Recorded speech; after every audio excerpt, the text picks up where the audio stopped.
Bismillahirrahmanirrahim. Assalamualaikum warahmatullahi wabarakatuh. Kami dari kelompok 3 ingin mempresentasikan makalah tentang sejarah pemikiran dan perkembangan pendidikan luar sekolah. Langsung saja, setiap pendidikan tentu memiliki program yang tersusun dan terencana secara mandiri, ataupun bagian dari pendidikan yang lebih luas. Oleh karenanya, terdapat sejarah untuk melalui proses atau tahapan program yang terencana tersebut. Dalam pembahasan makalah ini, maka akan menjelaskan berbagai macam hal yang bersangkutan mengenai sejarah pemikiran dan perkembangan pendidikan luar sekolah. Pendidikan luar sekolah adalah terjemahan dari kata social education. Kegiatan pendidikan luar sekolah atau non-formal telah hadir di dunia ini, salah satunya dengan kehadiran manusia yang berinteraksi dengan lingkungannya. Adapun yang mempengaruhi pendidikan luar sekolah yaitu 1. Pengaruh pendidikan formal. Pada waktu kehadirannya, pendidikan luar sekolah dipengaruhi oleh pendidikan informal, yaitu kegiatan yang terutama berlangsung dalam keluarga. Dalam kehidupan keluarga terjadi interaksi antara orang tua dan anak, atau sebaliknya.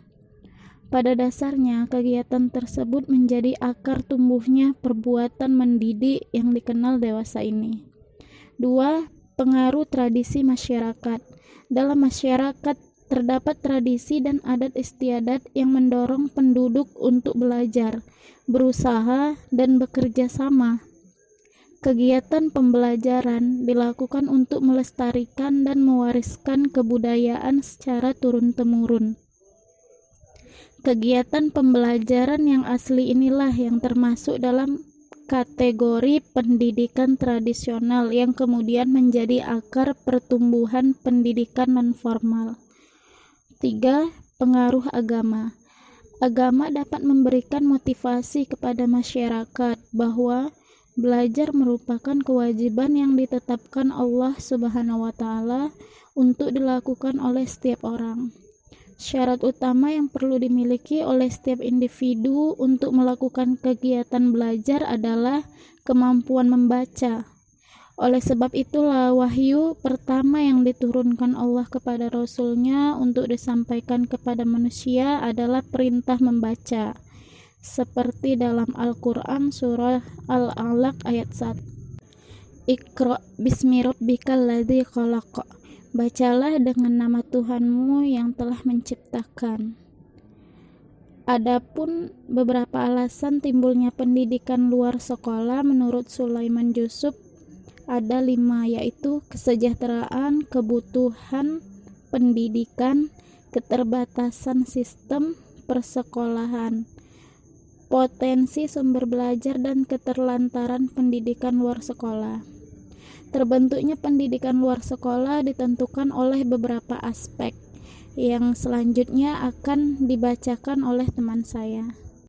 Saya akan melanjutkan pembahasan yang berjudul terbentuknya pendidikan luar sekolah yang ditentukan oleh beberapa aspek. Jadi ada beberapa aspek yang menentukan terbentuknya pendidikan luar sekolah. Yang pertama adalah aspek pelestarian budaya. Pendidikan yang pertama dan utama adalah pendidikan yang terjadi dan berlangsung di lingkungan keluarga, di mana melalui berbagai perintah, tindakan, dan perkataan ayah ibu bertindak sebagai pendidik. Jadi, di aspek pelestarian budaya, budaya sangat berperan penting dalam terbentuknya pendidikan luar sekolah. Nah, dimulai dari yang paling pertama yaitu keluarga. Nah, bagaimana interaksi ayah dan ibu terhadap anak. Nah, sehingga bagaimana interaksi antara ibu dan anak tersebut membuat suasana belajar yang ada di rumah. Lalu, yang kedua, aspek teoritis. Dasar pijakan teoritis oleh Philip H. Combs. Di sini dia mengatakan bahwa Tidak satu pun lembaga pendidikan formal, informal, maupun non-formal yang mampu secara sendiri-sendiri memenuhi semua kebutuhan belajar minimum yang esensial. Nah, berarti di sini maksudnya adalah bahwa pendidikan formal, informal, dan non-formal ketiganya saling berkaitan. Nah, karena ketiganya saling berkaitan, maka kita tidak bisa mengandalkan hanya satu pendidikan saja, misalnya hanya pendidikan formal. Nah, tidak bisa. Kita harus ada pendidikan informal juga, terus juga ada pendidikan non formal. Nah, disinilah pendidikan luar sekolah berperan dalam menyeimbangkan antara pendidikan yang dia itu formal dengan pendidikan yang informal dan non formal. Lalu yang ketiga, aspek dasar pijakan. Nah, ada 3 pijakan bagi pendidikan luar sekolah sehingga memperoleh legitimasi dan berkembang di tengah-tengah masyarakat. Pijakan di sini adalah maksudnya pijakan yang berbasis hukum. Nah, yaitu Undang-Undang tahun 1945, Undang-Undang RI nomor 2 tahun 1989 dan Peraturan Pemerintah RI nomor 73 tahun 1991 tentang warahmatullahi wabarakatuh. Nama saya Rafidah Hasanah. Saya akan melanjutkan materi tentang nomor 4 tentang aspek kebutuhan terhadap pendidikan.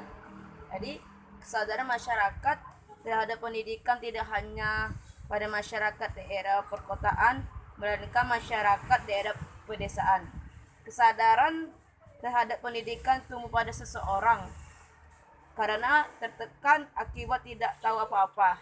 Atas dasar kesadaran dan kebutuhan inilah sehingga terwujud bentuk-bentuk kegiatan dilakukan baik yang bersifat persekolahan ataupun luar persekolahan. Oke, nomor 5, aspek keterbatasan lembaga pendidikan sekolah. Lembaga pendidikan sekolah yang jumlahnya semakin banyak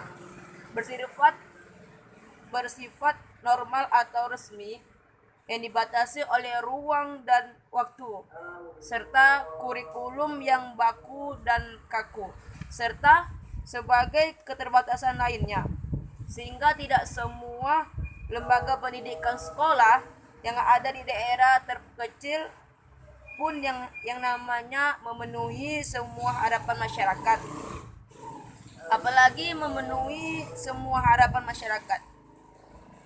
Akibat dari kekurangan atau keterbatasan inilah yang mungkin suatu kegiatan pendidikan yang bersifat informal atau non-formal, sehingga melalui kedua bentuk pendidikan itu kebutuhan masyarakat yang dipenuhi. Terima kasih.